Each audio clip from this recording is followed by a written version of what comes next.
So, what do you do for a living? It's a question we hear all the time, right? But how we answer it can change a whole lot depending on the language. Today, we're going to dive into the world of Las Profesiones and uncover some really fascinating rules that shape how we talk about work in Spanish.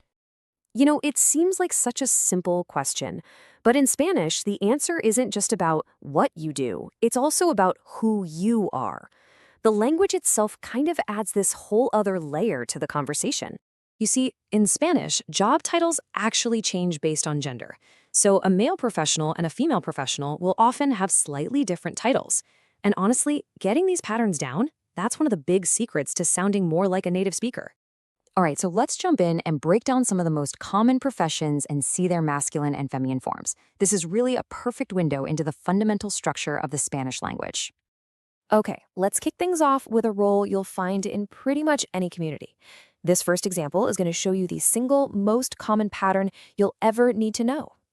Let's start with doctor. So in Spanish, a male doctor is el médico, and a female doctor, la médica. Did you hear that?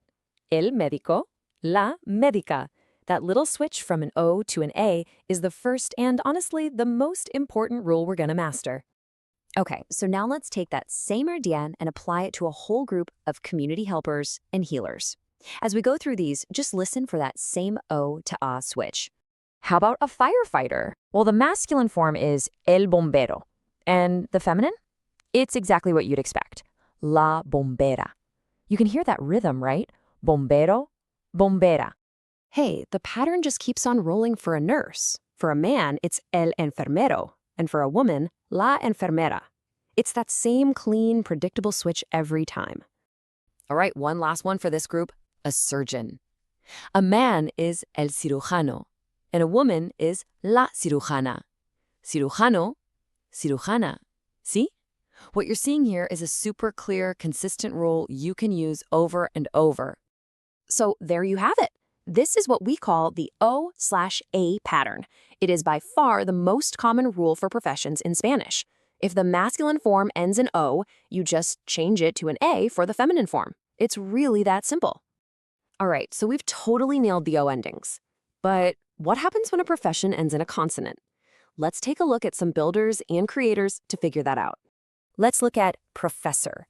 The masculine is el profesor, and it ends in that consonant R. So to make it feminine, you just add an A right on the end. La profesora. Profesor, profesora. A simple little addition is all it takes. And it's the same exact logic for a painter. El pintor becomes la pintora. So if you see a profession ending in or, you can be pretty darn sure the feminine form is just going to add a at the end. So that works great for words ending in or. But what about all the other consonants? Let's check it out. Okay, judge is a really great example of this. The masculine is el juez, ending in a Z. Now to make it feminine, we still just add an A. But notice that little spelling change to keep the sound right. La jueza. Juez, jueza. The core rule of adding an A is still there, just with a tiny tweak. All right, now for our last category, and honestly, this one's kind of fascinating. What about those professions where the word itself doesn't change for gender? How in the world does that work? Take the word for journalist, periodista. Now, this word is exactly the same for men and for women. The only thing that tells you the gender is that little word in front, el periodista for a man and la periodista for a woman. It's the exact same logic for student, el estudiante and la estudiante. This is an awesome shortcut to remember. Professions that end in ista or ante usually don't change, just the el or la. Here's one more you'll hear all the time, police. The word is policía. The gender is only shown by the article, el policía or la policía. Yeah, for these words, that tiny el or la out front, it does all the heavy lifting. Okay, let's pull it all together and do a super quick recap of the main patterns we've just seen. So here are the main rules all in one place. First, you've got the O to A pattern, like Médico to Médica. Easy. Second, for consonants, you usually just add an A, like profesor to profesora. Third, for those words like estudiante, the word itself stays the same and only el or la changes. And, just to keep things interesting, Spanish has a few fun irregular ones, like el actor becoming la actriz. So whether it's that simple swap from an O to an A, or just changing L to la, it really all comes down to the word's ending. Once you know what to look for, the patterns become super clear. And all of this leaves us with a much bigger question to think about.